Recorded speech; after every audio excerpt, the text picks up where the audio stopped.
नमो अर्हन्तारं नमो सिद्धारं नमो आर्याणं नमो अध्यायाणं नमो लोये सर्वसाहूरं शुद्धात्मानमनेकान्तं साधुमुत्तमं मंगलं वन्दे सन्दृष्टिसिद्ध्यर्थं सन्दृष्ट्यर्थप्रकाशकं मंगलं भगवान् वीरो मंगलम गौतम गणे मंगलम कुंद कुंदाज्यो जैन धर्मोऽस्तु मंगलम सर्वमंगल मांगल्यम सर्वकल्याणकारकम प्रधानम सर्वधर्माणां जैनम जयतु शासनम मंगलमय मंगलकरण वीतराग विज्ञान नमः ताहे आते भये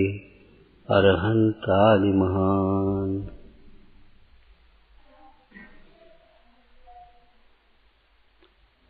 चारित्र मोह के उदय से इस जीव को कसाय रूप परिणति होती है, अवस्था होती है। चारित्र मोह के उदय से होने वाली अवस्था तो क्या अवस्था होगी कि चारित्र मोह के उदय से इस जीव को कसाएं होती हैं और वे कसाएं साक्षात दुख का कारण है। दुख का वेदन इस जीव को कसाय के अनुसार ही होता है।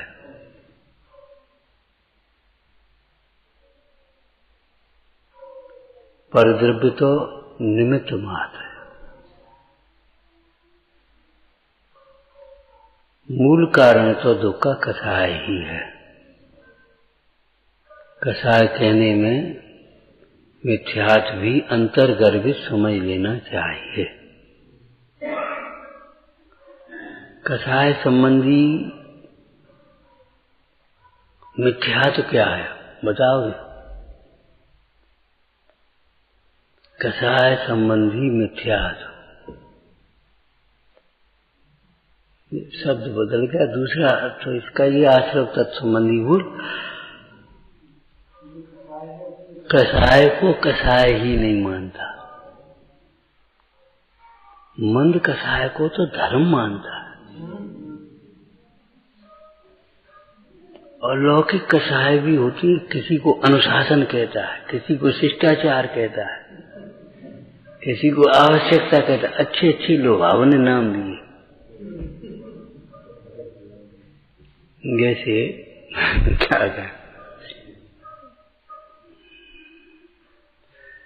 कसाय को कसाय ही नहीं मानता। कितने जीव तो कसाय को स्वभाव ही मान बैठे।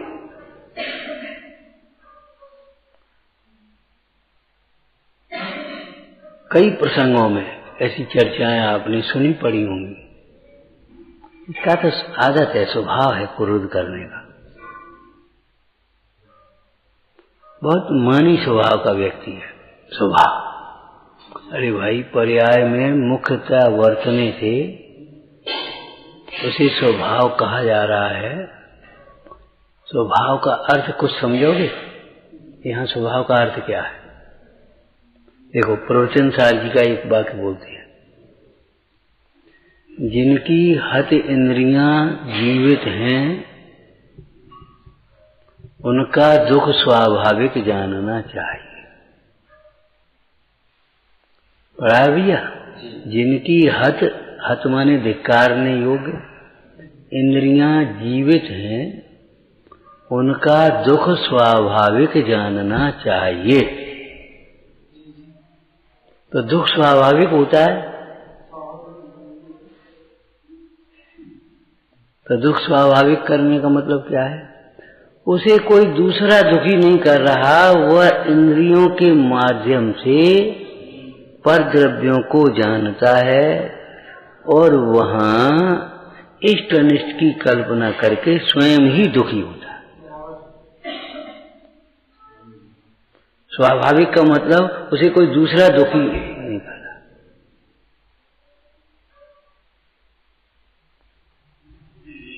जैसे लौकिक में एक वाक्य और सुना होगा, देखो, जुआ खेलने वाले को किसी अन्य शत्रु की जरूरत नहीं है, उसका जुआ ही स्वयं उसको बर्बाद कर देगा।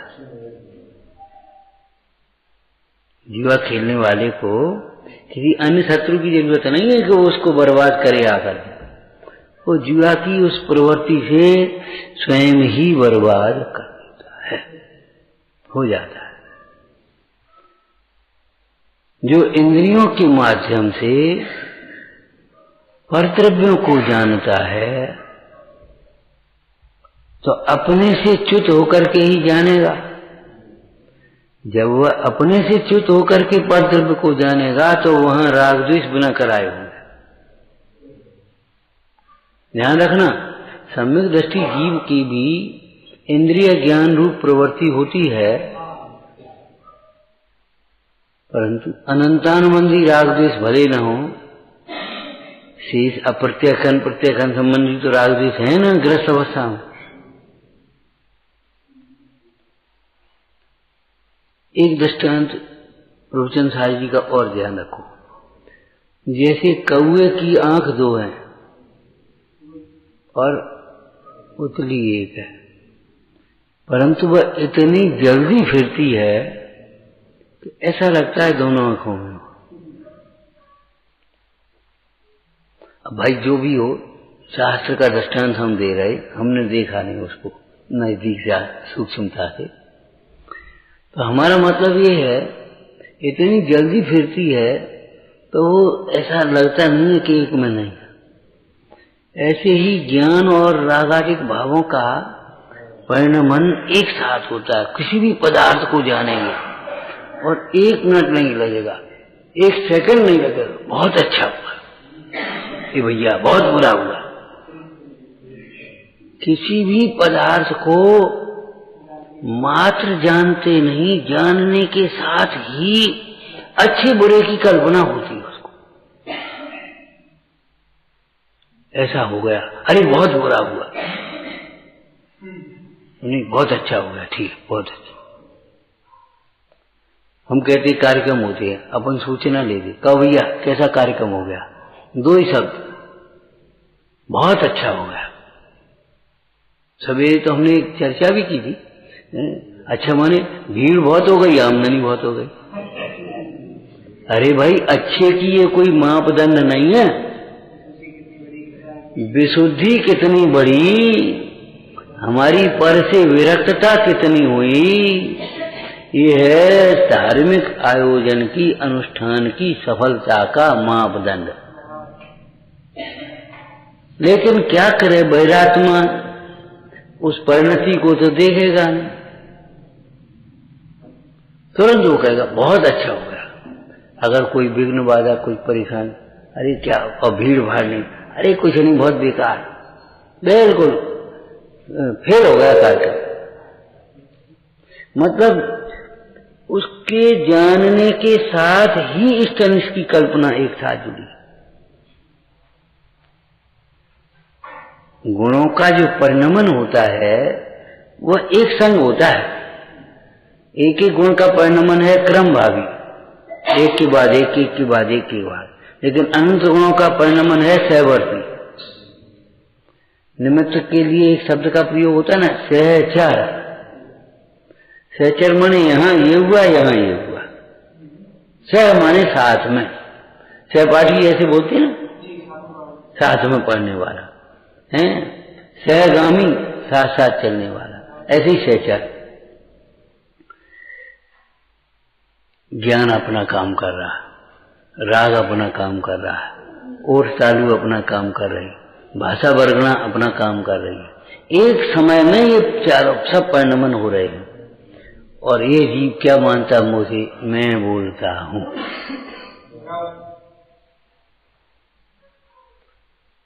तो ज्ञान के साथ में चारित्र का ऐसा परिणमन चल रहा है मोह के कारण कि तुरंत अच्छे और बुरे की।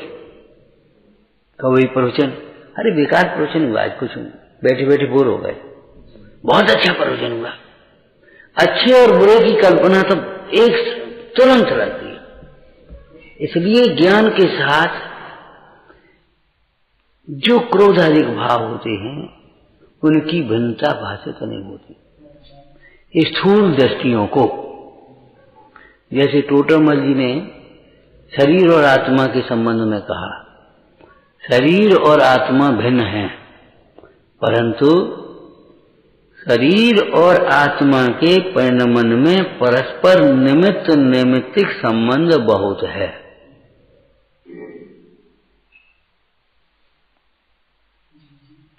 आत्मा का कोई विकल्प हुआ, शरीर उस अनुसार परिणमन हुआ। शरीर में कोई परिणमन रोग आदि रूप हुआ, आत्मा को उस जाति के फिर विकल्प हुए, अच्छे और बुरे। तो ऐसा निमित्त नैमित्तिक संबंध है। उस निमित्त नैमित्तिक संबंधों के कारण से भिन्नता भाषित नहीं होती। लेकिन इसका अर्थ यहाँ ये लेना चाहिए, स्थूल बुद्धि वाले को, बाहर वाले को, लेकिन भीतर वाला तो जानता है। अपने घर में एक बाहर का आकर के लड़का रहता हो, अपने रिश्ते का या कोई वैसा ही लड़का रहता हो, अपना भी लड़का हो, अब वो इतना सज्जन पुरुष है, रहने गृह स्वामिनी, तो इतना हिलमिल करके वो रह रहा है, ऐसा लगता ही नहीं है ये बाहर का। लेकिन किसको? बाहर वाले को। भीतर वाला तो जानता है, लेकिन बाहर से कोई आए तो उसको लगता नहीं है कि ये एक बाहर का है। इतना वो घुला मिला व्यवहार है, प्रेम का, वात्सल्य का, उसका माने वो लगता ही नहीं है ये बाहर का है। ऐसे ही देह और आत्मा का एक छितराव का संबंध, कपड़ा उतार के टांग दिया, ये बैठ गए गर्मी में, लेकिन शरीर उठा के रख दो और बैठ जाओ, चले जाओ, ऐसा नहीं होता। संश्लेष संबंध शरीर का, और इनके परिणमन में परस्पर निमित्त नैमित्तिक संबंध। अभी शरीर में रोग आदि हो तो परिणाम में मलिनता। क्यों? क्या बात? स्वस्थ क्यों?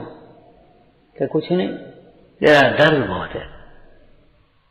क्यों? आज तो प्रसन्न है, हाँ आज ठीक है, आज बुखार नहीं आया। अब बोलो, शरीर के परिणमन का लक्ष्य करके जीव के परिणामों में नाना प्रकार के मोह राग द्वेषादिक भाव खड़े होते हैं, उनसे सुख दुख का वेदन होता है। और आत्मा के परिणाम के अनुसार शरीर का परिणमन होता है, देखा जाता है निमित्त नैमित्तिक संबंध से। आत्मा के परिणाम में मलिनता हो तो विपरीतता हो, संक्लेशता हो तो शरीर अपने आप कमजोर। आज तो भौतिक विज्ञान में, इस बार चिकित्सा क्षेत्र में इस तरह के तमाम खोजें हो गई। इधर क्रोध अधिक हुआ, इधर वो एसिडिटी बनना शुरू हो गई, इधर ये बीमारी हो गई। एकदम कोई शोक का, भय का प्रसंग बना और एकदम पूरा शरीर झन्ना गया, शरीर शिथिल हो गया, बैठे रह गए, उठने की ताकत नहीं रही, भूख चली गई। गांव की भाषा में कहें, भय की वजह से पेशाब छूट जाए और रोम खड़े हो जाए पूरी। हर्ष के प्रसंग में नाना प्रकार के। तो ये परस्पर निमित्त नैमित्तिक संबंध के कारण से भिन्नता भाषित नहीं होती। किसको? बहिर्दृष्टि वाले जीव को। अंतर्दृष्टि जीव तो जानता है कि ये परिणमन एक समय में हो रहा है, लेकिन दोनों परिणमन न्यारे न्यारे। आपका गमन हुआ, शरीर ने अपनी योग्यता से गमन किया है, क्षेत्र का क्षेत्रांतर शरीर का शरीर के कारण से हुआ है, आपका आपके कारण से हुआ है। शरीर की क्रियावती शक्ति के कारण या शरीर की योग्यता के कारण आपका गमन नहीं हुआ है, और आपकी क्रियावती शक्ति की योग्यता के कारण शरीर का गमन नहीं हुआ। दोनों के गमन एक साथ हो रहे हैं, लेकिन दोनों के गमन अलग अलग हैं। एक भाषा तो आपने याद कर ली होगी, दोनों का एक क्षेत्रावगाही संबंध है, मतलब आकाश के एक क्षेत्र में हैं, परंतु दोनों का क्षेत्र अलग अलग है, एक क्षेत्र नहीं। एक ही जगह हैं लेकिन दोनों की जगह अलग अलग है, दोनों का क्षेत्र अलग अलग।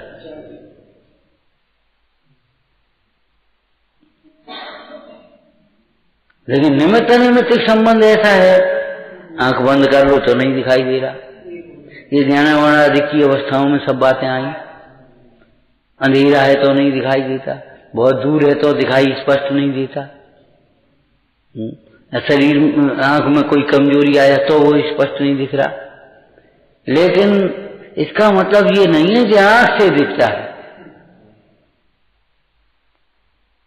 जो जानना होता है वह ज्ञान से ही होता है, लेकिन ज्ञान की ऐसी ही कमजोर अवस्था है कि उसमें इंद्रियों का परस्पर निमित्त नैमित्तिकपना पाया जाता है। इसी प्रकार अब देखो, शरीर और ये तो दो द्रव्यों की भिन्नता हो गई। अब रागादिक भाव तो जीव की ही पर्याय में हो रही और ज्ञान भी जीव की पर्याय में हो रहा है, तो उसकी तो भिन्नता भाषित ही होना बहुत दुर्लभ।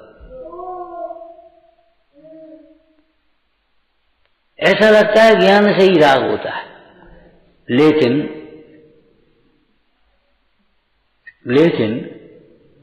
लक्षण से और युक्ति से अगर निर्णय किया जाए, विचार किया जाए तो भिन्नता भाषित हो जाए।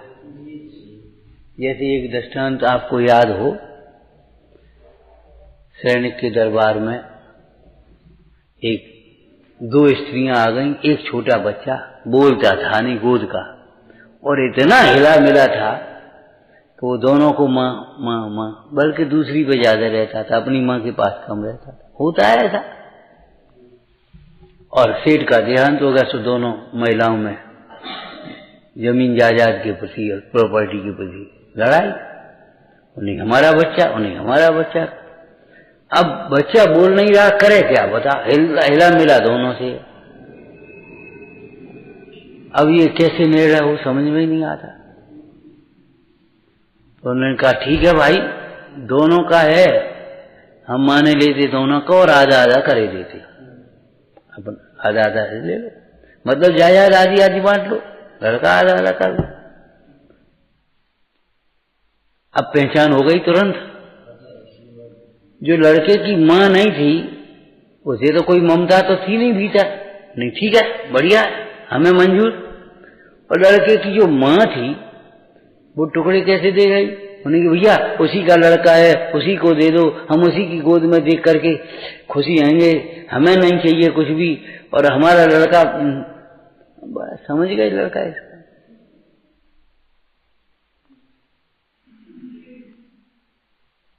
नकली और असली की पहचान स्थूल दृष्टि से नहीं हो पाती है, लेकिन जब वो उसकी सूक्ष्मता से निरीक्षण करता है, ये तो नकली बातें बना दे, क्या करते। तो ऐसे ही राग और ज्ञान की जो पहचान है, वेद ज्ञान है, वह स्थूल दृष्टि से नहीं हो पाता, लेकिन लक्षण से देखा जाए, युक्ति से विचार किया जाए तो फिर समझ में आए कि राग अलग है, ज्ञान अलग है। देखो, ज्ञान सम्यक ज्ञान प्रकट होता है, ज्ञान से तो रागादिक भाव का अभाव होता है, रागादिक भाव होते नहीं ज्ञान से।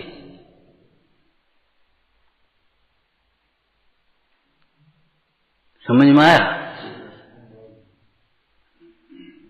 सम्यक ज्ञान होते ही अनंतानुबंधी रागादिक का अभाव। देख लो पहला है, सम्यक ज्ञान होते ही अनंतानुबंधी राग द्वेष का अभाव हो जाता है। ठीक है, अब उसके आगे पढ़ो, अमृतचंद स्वामी क्या कह रहे, ज्यों ज्यों विज्ञान घन होता जाता है, ज्ञान भावना बढ़ती जाती है, अथवा तत्व ज्ञान की भावना बढ़ती है, अथवा आत्म स्वभाव की भावना बढ़ती है, चैतन्य योग की भाषा में कहे तो वैराग्य भावना बढ़ती है। तो ज्यों ज्यों भावना बढ़ती जाती है, त्यों त्यों रागादिक भावों से निवृत्ति हो जाती है। सम्यक दृष्टि को रागादिक भाव होते हैं, परंतु मिथ्या दृष्टि जैसे नहीं, अनर्गल नहीं। श्रावक, वृत्ति श्रावक को भी रागादिक होते हैं, लेकिन अविरति जैसे नहीं। मुंडाज को भी रागादिक भाव होते हैं, परंतु ग्रस्तों जैसे नहीं, और अनंत परमेश्वर को तो होते ही नहीं। तो ज्ञान और राग आदि, अरे ज्ञान राग का कारण तो हो ही नहीं सकता, ज्ञान तो राग के अभाव का कारण है। शास्त्र में से बोलो महाराज, आत्मा का और इन रागादिक भावों का क्या संबंध है? क्या बद्ध घातक संबंध है। रागादिक भाव तो आत्मा के ज्ञानादिक भाव को घातने वाले हैं। घातने वाले माने प्रकट न हो, उसका नाम घात। इसीलिए इनको रागादिक भावों को भाव कर्म कहा, ठीक है ना। और आत्मा का स्वभाव इन रागादिक भावों को घातने का है। कैसा कि यदि आत्मा को पहचान ले, अर्थात अपने को आत्मा समझ ले, फिर रागादिक की दम नहीं है जो आया। अनंतानुबंधी तो तत्काल भक्ति। हमने आपको एक दृष्टांत दिया था, याद हो तो बोलो। सोते हुए शेर पर चूहा अगर उछल कूद मचा है तो चूहा बलवान हो गया क्या? सोते हुए शेर पर चूहा यदि उछल कूद मचा देवे, चूहा तो शेर से भी बलवान है। अरे जब शेर जागृत हो तब चूहा सामने आके देखे तो हम ज्यादा बलवान है। तो ऐसे ही आत्मा की सुषुप्त अवस्था में, मोह अवस्था में अगर ये कर्म अपना कुछ स्वांग दिखा रहे हैं, इससे कर्मों की बलवत्ता सिद्ध नहीं होती, कसायों की बलवत्ता सिद्ध नहीं होती। आत्मा अर्थात ज्ञान यदि जागृत रहे और फिर भी रागादिक भाव हो तो हम ज्ञान बलवान। युद्ध क्षेत्र का दृष्टांत दो। अरे कैसे युद्ध क्षेत्र का दृष्टांत? जैसे कोई धोखे से पीछे से बाहर कर जाए तो उसे वीर नहीं कहते, इसको कायराना हमला कहते हैं। कायर है, अगर हिम्मत है तो सामने आओ ना, तब हम देखें। अगर कोई धोखे से पीछे से आकर के मार जाए तो वो वीर नहीं कहलाता। समझ में आया ना। ऐसे ही आत्मा की सुषुप्तावस्था में आत्मज्ञान न होने पर अथवा परिणाम आत्मा में स्थिर न होने पर रागादिक भाव हो गए कर्म के उदय में, तो कर्म बलवान नहीं हो गए। कर्म का उदय भी, इस प्रसंग में बोलो, चारित्र मोह कर्म का उदय भी उन्हीं को रागादिक भावों के होने में निमित्त है, जो जीव अपने स्वभाव से च्युत होकर स्वयं रागादिक रूप परिणाम रहे। यदि कोई ज्ञानी अथवा कोई मुनिराज अपने स्वभाव से च्युत न हो और रागादिक रूप न परिणमे, तो कर्म का उदय उन्हें रागादिक जबरन नहीं करा पाएगा। और यदि कर्म का उदय ही रागादिक करावे, तो जैसे स्वामी ने एक युक्ति बताई, तर्क दिया कि संसारी जीव को निरंतर कर्म का उदय वर्तता है, फिर निरंतर बंद होता रहे, निरंतर रागादिक होते रहेंगे, फिर तो मोक्ष मार्ग का अवसर ही नहीं है। इसका प्रयोजन क्या समझना कि देखो ऐसा है तो नहीं, वस्तु स्थिति तो नहीं है, लेकिन जो जीव कर्म के उदय के कारण से ही रागादिक होना मानते हैं, रागादिक के होने में अपना दोष नहीं मानते, उन जीवों के कभी रागादिक भावों का अभाव नहीं होता, वे मोक्ष मार्ग में प्रवेश नहीं कर पाते। ये है उसका भाव। तो कसाय संबंधी मिथ्यात्व क्या है कि पहले तो कसाय को कसाय ही नहीं मानते। एक में एक मान लेते, स्वभाव ही मान बैठे कितने जीव तो, कितने जीव कसाय को कसाय तो मानते हैं, लेकिन उन कसायों को दुख का कारण नहीं मानते, दुख का कारण पर द्रव्यों को मानते हैं। धन्य जीव हैं, आसन्न भव्य जीव हैं, जिनको ये बात समझ में आ जाए मेरे दुख का कारण मेरी कथा है।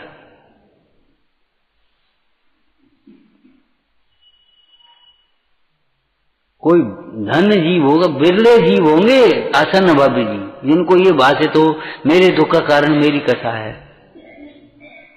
और नहीं तो आप सर्वेक्षण कर लो, रजिस्टर लेकर के बैठ जाना।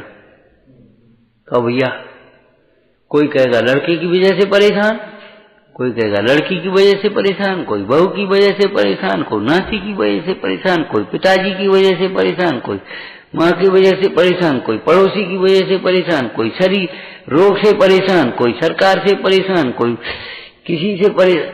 कोई ये कहने वाला नहीं है, कोई ये समझने वाला नहीं है कि हम अपनी कसाय से दुखी। प्रसंगानुसार सच्ची बातें बनाता है, शास्त्र की चर्चा करने बैठता है, तब ये कहता है कसाय दुख की कारण। प्रियो अपने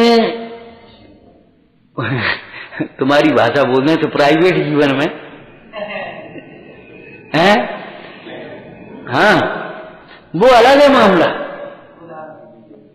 जैसे सेठ जी पूजा करते बढ़िया, दान पुण्य की घोषणाएं करते, खूब बोली बोली अच्छी तरह लेते हैं, खूब अपनी चर्चाएं करते सूक्ष्म, और व्यापार में उल्टा सीधा करते, वो मामला अलग है, वो अलग है। और मालूम है क्या कहेंगे, देखो घोड़ा घास तैयारी करे तो क्या खाएगा, ऐसे जीव निश्चित ही घोड़ा बनेंगे। क्यों मायाचारी करी ना तो त्रियंची गति में जाएंगे।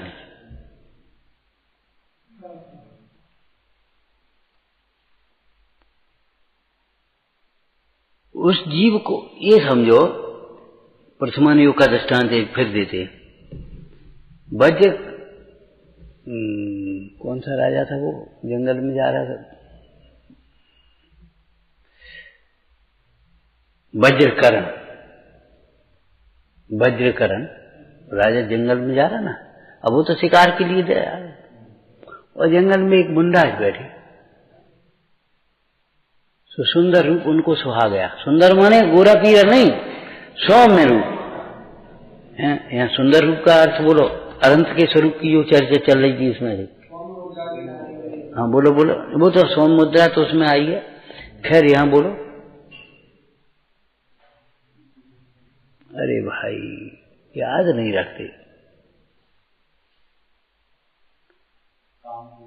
हाँ समस्त क्षुदादिक दोषों से रहित तो परम शांत रस रूप परिणमित हुए, और काम क्रोधादिक के निंद भाव, वो काम क्रोधादिक, रुक गया पहले से बोलते, आयुध अंबर आदिक, आयुध माने हथियार, अंबर माने बस, आयुध अंबर आदिक काम क्रोधादिक निंद भावों के चिन्ह उनसे रहित देवाधिपति को प्राप्त हुआ है। काम क्रोधादिक दुर्भावों के जो चिन्ह हैं, कौन से चिन्ह हैं? कौन से चिन्ह? हाँ, वस्त्रम विकार वेष्टनम है, वस्त्र वासना के लक्षण है, शास्त्र द्वेष का चिन्ह है, और स्त्री कामादिक भाव का चिन्ह। अब वस्त्रों से रहित, शस्त्र अस्त्रों से रहित सौम्य मुद्रा, उसका नाम है सुंदर। जैसे बेईमान आदमी को भी ईमानदारी की तलाश रहती है, कदर रहती है ईमानदारी की। नकली बेचने वाला भी असली ढूंढता है अपने लिए। क्रोध करने वाला भी सामने वाले से, अब भैया गलती हो गई अब क्षमा करो। क्रोध करने वाला भी क्षमा को इष्ट मानता है, कि क्रोध जीव का स्वभाव नहीं। मान करने वाला जीव महामानी भी जीव हो तो अभी विनय से प्रसन्न होता है, मान से नहीं। दूसरे के मान को सहन नहीं करता, दूसरे के क्रोध को, दूसरे के मान को, दूसरी की माया लोभ को तो बुरा कहता है और स्वयं के क्रोध मान माया लोभ आदि को बुरा नहीं मानता। समझ में आया? कसाय के संबंध में मिथ्या क्या? दूसरे की कसायों को तो बुरा मानता है, उनकी निंदा करता है, और वे कसाएं अपनी परिणति में चलती हैं, उनको नहीं बुरा मानता।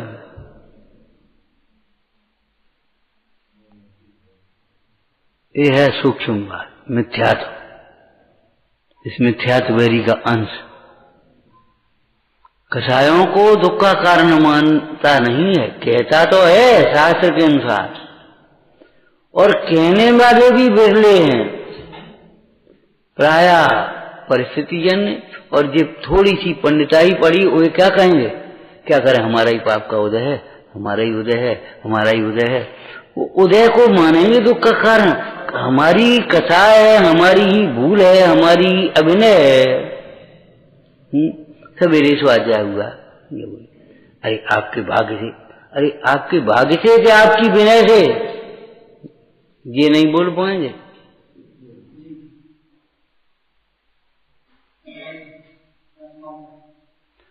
हम ये कहते हैं वर्तमान के कारण, कार्य का कारण वर्तमान में देखना सीखो। अपने कार्य का कारण अपने ही अंतरंग में देखना सीखो, तब सुधार का मार्ग बनेगा। भैया इनका पुण्य का उदय है, सो इनकी बात, इनका पुण्य का उदय। अरे इनकी विनय भाव है, जिनकी उदारता का भाव है, इनकी सरलता को देखो। अब भैया कोई बड़े आदमी बिना सब पूछते हैं, हमारे टाइम नहीं है, हमें कोई मत, हमसे कह जाओ, अभी आए तो नहीं बैठो। बड़े आदमी की सब पसंद है, भैया बड़े अरे बड़े आदमी नहीं, कुछ अंतर में या उदारता होगी, सरलता होगी, कुछ धर्म बुद्धि होगी, कुछ विनय भाव होगा, टटोल के देखना। सुनो, इन गुणों के बिना बड़े आदमियों को हम कहते विद्वान और त्यागी तो कोई पूछेगा ही नहीं, लौकिक जीव भी कोई नहीं पूछेगा। हाँ, हम कहते कई बार ऐसा प्रसंग बन जाता, होंगे अपने घर के बड़े आदमी, क्या करने अपन।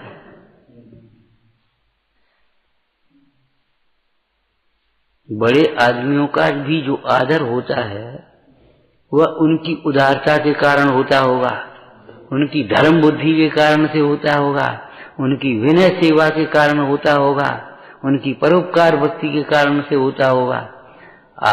लेकिन ईर्ष्यालु व्यक्ति को ये लगेगा मैं तो बड़े आदमी ने सब पूछा दिया, ये तो बड़े बड़े आदमी की बातें हैं। अरे नहीं, बड़े आदमियों की नहीं, और छोटे आदमी तुमसे काहे से मान लिया है? अनंत के स्वरूप में अब ये अंतिम लाइन आएगी। लौकिक जीवों के प्रभुत्व मानने योग्य, जिनके अनेक प्रकार के अतिशय और नाना प्रकार के वैभव से संयुक्त पना पाया जाता है। इस पर से हमने क्या अर्थ किया था? अभी नहीं, पहले किया होगा, अभी तो ये लाइन चली नहीं स्वाध्याय में। बोलो तो देखो भैया, जो बाहर के वैभव से और नाना प्रकार के शरीर के अतिशयों से, जीवादिकृत अतिशयों से महानता या बड़ापना मानता है, वो लौकिक जीव है। यह तुमने अनंत का स्वरूप कुछ समझा है तो अनंत जैसा ही अपना स्वरूप समझो और सबका स्वरूप समझो। तो तुम्हें कभी बाहर के लौकिक वैभव से, नाना प्रकार के वैभवों से बड़ापन मत मानना, ना अपना ना पराया। अगर पुण्य के उदय से तुम्हारे पास कोई वैभव पद प्रतिष्ठा हो जाए, तुम्हारा शरीर सुंदर हो, हृष्ट पुष्ट हो, तो तुम उससे अपने को बड़ा मत मान लेना। इसी प्रकार अगर कोई दूसरे का हो तो दूसरे को बड़ा मानकर स्वयं हीनता की भावना मत लाना। भैया हम कछु नहीं, हम काम कछु। ऐसे इस अभिमान और दीनता के परिणामों को छोड़ देना अरहंत की भक्ति है। अरहंत की भक्ति समझ में आएगी नहीं। लौकिक जीवों अरे भैया तू लौकिक जीव है, बाहर से अगर तू अरहंत की मानता। देखो जैन दर्शन अलौकिक दर्शन है, आत्म दर्शन है, ध्यान रखना। ईश्वर का कर्ता मानना, ईश्वर को कर्ता मानना या आत्मा को कर्ता मानना एक ही बात है, बराबर का मिथ्यात्व है। अगर आत्मा कर्ता नहीं है तो ईश्वर भी कर्ता नहीं हो सकता, और ईश्वर कर्ता है तो आत्मा का कर्तव्य सिद्ध होता है।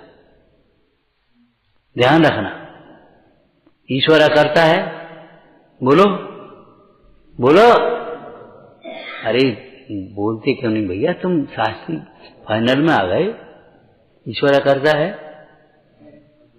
सर्वथा नहीं। और नहीं तो ईश्वर के स्वभाव परिणमन को कौन करेगा जो बताओ।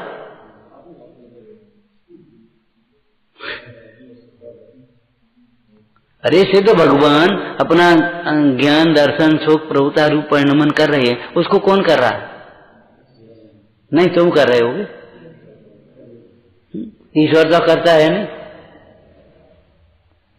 ईश्वर भी परद्रव्य के कार्य का करता नहीं है, क्योंकि आत्मा में परद्रव्य के कार्य की शक्ति और अपना परिणमन करने की शक्ति आत्मा में है, तो ईश्वर भी अपना परिणमन कर रहा है, बोलो। इसलिए ईश्वर विश्व का कर्ता नहीं है, सृष्टि का कर्ता नहीं है। ईश्वर कर्ता क्यों नहीं है? सीधा उत्तर है, आत्मा कर्ता नहीं।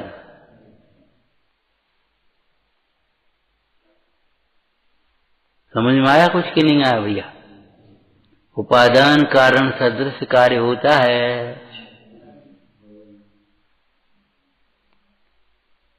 तो कोई लोग ईश्वर को कर्ता मानते, तू ने आत्मा को कर्ता माना, तेरा मिथ्यात्व एक था। ये कहने का मतलब ईश्वर का अकर्तत्व जिस विवेक्षा से है? अकर्ता होने पर भी प्रकर्ता कहा, व्यवहार में से कहा कि नहीं कहा? और अपने परिणमन का कर्ता है कि नहीं? एक कर्तव्य शक्ति है कि नहीं? उसका स्वाभाविक परिणमन, स्वाभाविक व्यक्तता वहां हुई है कि नहीं? सिद्ध भगवान मोक्ष जी अपने स्वभाव परिणमन की करता है, और इस विभाव परिणमन का संसारी जीव स्वयं ही करता है, कोई दूसरा नहीं करा रहा। लेकिन स्वयं ही करने का अर्थ ऐसा मत लेना कि स्वयं ही करता है तो उसको करना ही पड़ेंगे, ऐसा मत। पराधीनता नहीं है, पराधीन होकर के करता है, मजबूरी में करता है, किसी के प्रेशर से करता है, कर्म कराता है तो करता है, ऐसा मत समझ लेना। वह अपने ही अज्ञान से, अपनी ही अस्थिरता से, अपने ही दोष से कर रहा है वह परिणमन। कौन? विवाह रूप परिणमन, कषाय रूप परिणमन, मोह रूप परिणमन, अपने ही। दूसरा एक और हेतु आपको करना योग का बताएं, आ गया प्रसंग। तो इन रागादिक भावों को और कर्मों को भी अनादि सिद्ध कहा है। इनका संबंध कब से भैया? तो अनादि का एक हेतु दिया ना। क्यों भैया? कर्म पहले हैं कि रागादिक भाव पहले? यदि रागादिक भाव कर्म से पहले हों तो फिर रागादिक भाव स्वभाव सिद्ध हो जाएंगे, और रागादिक भावों से कर्म पहले अगर हुए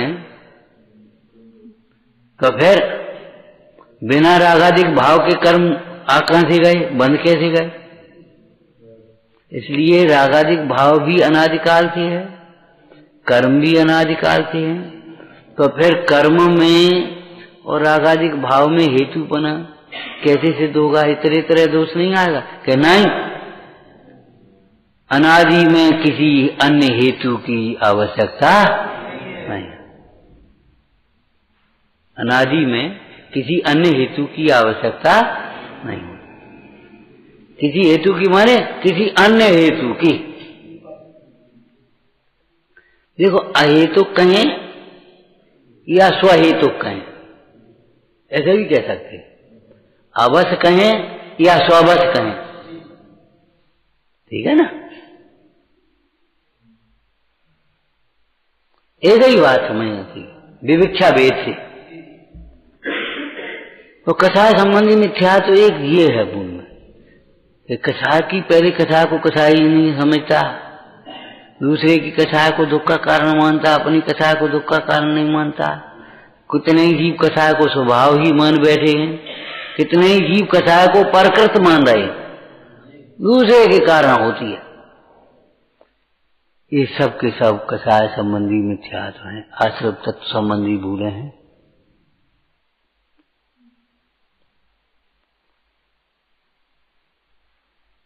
और एक भी अगर पक्ष की ग्रहण किया जाए तो कसाय का अभाव संभव नहीं है। ये तो वैद्य की शैली है टोटरमल जी की। केवल चारित्र मोह के उदय से होने वाली अवस्था का ही ज्ञान नहीं कराया, उससे होने वाली दुख की निवृत्ति का भी ज्ञान करा। जैसे वैद्य केवल रोग की अवस्था ही नहीं बताता, उससे निवृत्ति का उपाय भी बताता है। इस शैली लिए टोटरमल। तो फिर रागादिक भाव पर के कारण नहीं हो सकते। इसको थोड़ा सा खुलासा कर दो। रागादिक भाव के होने में जो रागादिक भाव के बाह्य निमित्त हैं नोकर्म, और कर्मोदय रूप अंतरंग निमित्त हैं, वे भी रागादिक होने के वास्तविक कारण नहीं है। इसका अर्थ क्या है? मुख्य रूप से बाह्य पदार्थों को लेना। जो राग, जैसे सुंदर वस्तु राग का कारण नहीं है, असुंदर वस्तु द्वेष का कारण नहीं है। किसी को सुंदर वस्तु देख करके भी द्वेष होता है, किसी को असुंदर वस्तु देख करके भी द्वेष नहीं होता। किसी को असुंदर वस्तु देख करके भी राग होता है, किसी को सुंदर वस्तु देख करके भी राग नहीं होता। मुंडा जाए ऐसे बैठ गए, उन्हें इससे भी राग नहीं। और एक स्वर्ण की चौकी रखी थी। बारहण जब महल में गए थे पुष्प डाल के स्थितिकरण के लिए, तो एक काष्ठ आसन एक सोने का आसन, दो ही रखे थे। बारहण मुंडाज को सोने के आसन से भी राग नहीं हुआ, बैठ गया आराम से काष्ठ आसन पर, और पुष्प डाल को नहीं दिखा तो उसने आकर सोने के आसन में बैठ गया। परीक्षा हो गई। कहने का मतलब यह है कि परद्रव्य के प्रति जो मोह राग आदि भाव होते हैं वो परद्रव्य के कारण नहीं होते हैं।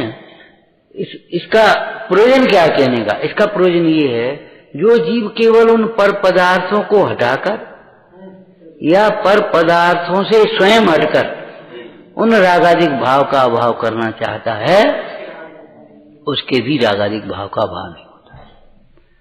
जो परद्रव्यों में रह करके ही रागादिक भाव का अभाव करना चाहता है और उन्हीं में अपने उपयोग को उलझा करके भी रागादिक भाव का अभाव करना चाहता है, उसके तो रागादिक भाव का अभाव नहीं होता। अपना उपयोग उन्हीं में उलझाए, उन्हीं में लगे, उन्हीं के बारे में सोच रहे, उन्हीं के बारे में विचार, तो रागा, और फिर कहते रागादिक भाव नहीं मिटते, तो रागादिक भाव नहीं मिटाएंगे।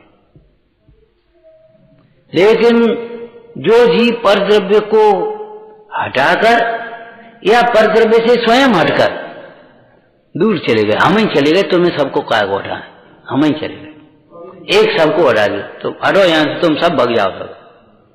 अब तुम सब नहीं भगे तो चलो हम ही भगे जाते, तो न हटा करके राग भाव मिटेगा और न हट करके राग भाव मिटेगा, ज्ञानाभ्यास से मिटेगा। जैसे चिकित्सा का कोई विज्ञापन पढ़ा है तुमने? है न झाड़ से, न फूंक से, न मंत्र से, न तंत्र से, 2 बूंद से। अरे भाई शरीर का रोग है, शरीर का की दवा चाहिए वहां। अब भौतिक विज्ञान वाले, पर्याय दृष्टि वाले इससे ज्यादा सोच क्या सकते हैं? क्यों? वहां तो वही निमित्त निमित्त संबंध दिखेगा। तो ऐसे ही परद्रव्यों के न हटाने से मिटेगा, न परद्रव्यों से हटने से मिटेगा, न परद्रव्य को बनाए रखने से मिटेगा। परद्रव्य से उसका कोई संबंध ही नहीं। ये बल्ब जल रहा है, तो हवा चलने लगे तो, हवा रुक जाए तो बोला क्या होगा उसे? स्वाध्याय हो रहा है तो, और स्वाध्याय बंद हो जाए, पूरा हो जाए और सब लोग चले जाएं तो, हाँ अगर उसका वो लाइट करंट चला जाएगा तो तुम्हारा सब बैठी रहो, तो हवा चले तो नहीं, हवा चले तो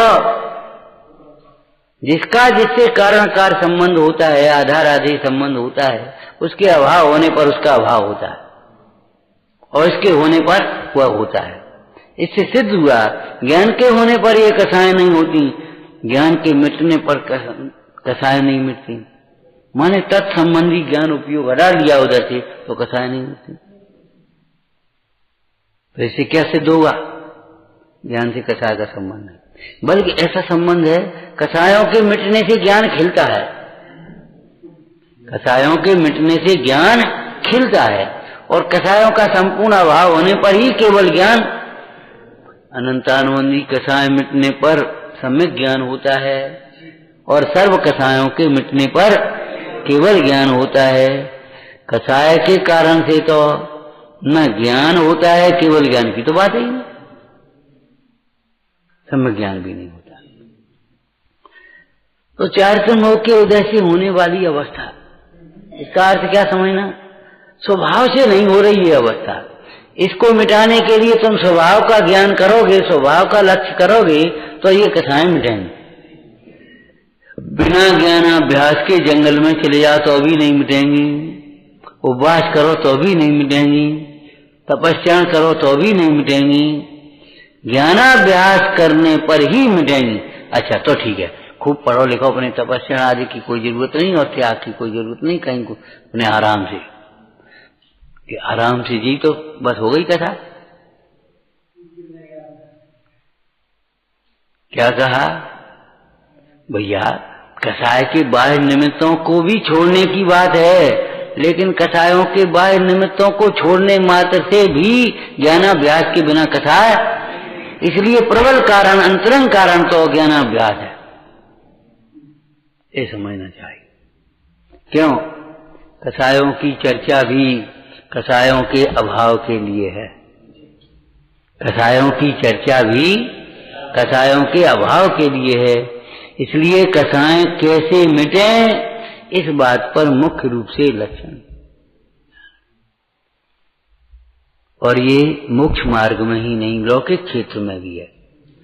रोग की अवस्था और रोग के निदान का ज्ञान भी रोग के अभाव के लिए ही किया जाता है। बोलो, रोग की अवस्था या रोग का निदान भी रोग के अभाव के लिए ही है, ठीक है ना? इसका अर्थ क्या हुआ कि रोग की अवस्था मात्र ज्ञान, हमने जानकारी करी और रोग के कारण को, बाह्य कारण को केवल जान लिया और अंतरंग कारण नहीं जाना, तो रोग का अभाव नहीं होता। इसलिए मुख्य रूप से अंतरंग कारण, जिसको टोटरमल जी ने मूल कारण कहा, उस मूल कारण को पहचान कर उसका अभाव करना चाहिए।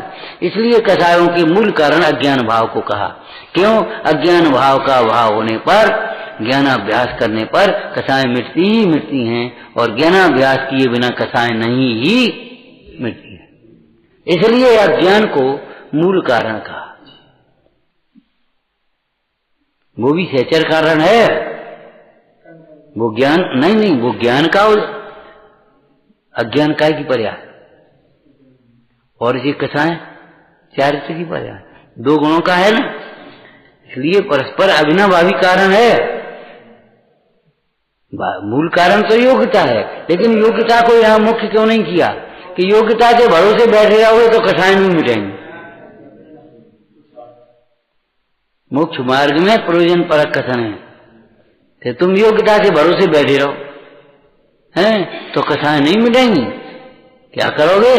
ज्ञानाभ्यास करोगे, वेद ज्ञान का अभ्यास, तत्व ज्ञान का अभ्यास करोगे तो कथाएं तुम्हारी मन होती चली आएंगी।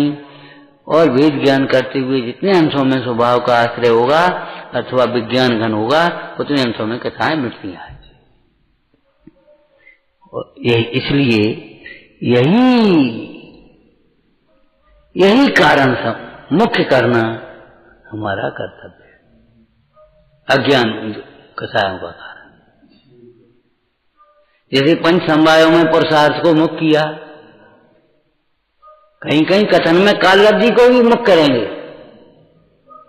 काललब्धि को मुक्त कैसे करते हैं बताओ? हैं? कोई जीव अपनी कल्पना से पुरुषार्थ करे अथवा सम्यक पुरुषार्थ भी करे। सुनो, एक प्रश्न आया कि ऋषभ देव ने दीक्षा ग्रहण करी, ठीक है ना, और आत्म साधना में लग गए और 1000 वर्ष केवल ज्ञान नहीं हुआ। क्या कारण था? अब क्या कारण बता कि उसका उस पर्याय का स्वकाल नहीं था, उस पर्याय का स्वकाल नहीं था। स्वकाल अवधि को भी समझने से अधीरता नहीं होती, धैर्य बना रहता है। हम तो बहुत दृष्टांत इसके देते हैं। बोलो, कोई बाई बेर ढक्कन खोल करके ये नहीं देखती दाल सीज गई कि नहीं, एक मिनट बाद अरे भाई 5 मिनट लगेंगे, 10 मिनट लगेंगे। बेर ढक्कन खोलने से क्या हो जाएगा? बीज डालने के बाद किसान बेर खोल के नहीं देखता, अब बेर खोल के देखेगा तो क्या होगा? बीज बर्बाद हो जाएगा, अंकुर नहीं आएगा, फसल आने की बात ही नहीं। समझ में आया ना? इसलिए काललब्धि को भी कथन में मुक्त करेंगे। काय के लिए? तुम अधीर जीवों के लिए, अधीर उतावलापन करने के लिए। पुरुषार्थ होने पर भी स्वकाल में काम होगा। तुमको जल्दी हो जाए पुरुषार्थ करने से, ऐसा नहीं होगा। तो चाहे स्वभाव का कथन हो, चाहे पुरुषार्थ का हो, चाहे निमित्त का हो, चाहे भवितव्य का हो, कथन सारे पर से विरक्त होकर अपने स्वरूप में लगने के लिए हैं। पुरुषार्थ का सम्यक पुरुषार्थ के लिए ध्यान रखना। ऐसे ही यहां समझना। आपको कहा था, एक वाक्य याद है, गौण मुख्य करना नहीं जानता वह मोक्ष मार्ग नहीं साध सकता, वह अनेकांती नहीं है। गौण और मुख्य तो समझना चाहिए, विचारना। सयानंदी शोध स्वरूपी अविनाशी में आत्म स्वरूप, आनंदी शोध स्वरूपी विनाशी में आत्म स्वरूप।